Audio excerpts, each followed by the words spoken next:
Really quick video, how to earn money as a student. So, ano yung ginawa ko to earn money? So, to provide my needs, yung mga kailangan ko from my gym, clothes, basic stuff. So, sobrang practical, sobrang bilis lang na way. So, mga re-recommend ko talaga is freelancing, affiliate marketing, and content creation.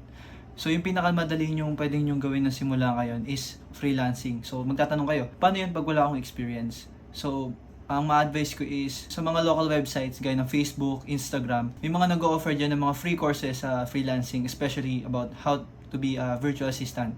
Pag may mga nakikita kayong ganun, i-grab nyo lang yung opportunity to learn. Kasi yung mga courses na yon is magpo-provide sa inyo ng way para may mailagay kayo sa mga portfolio nyo na pwede nyo gawin na pang i-apply sa mga websites na gaya ng Online Jobs PH, Fiverr, marami pang websites. Pero yung website na marirecommend ko today is yung Online Jobs PH na sobrang ganda sa community ng mga Filipino.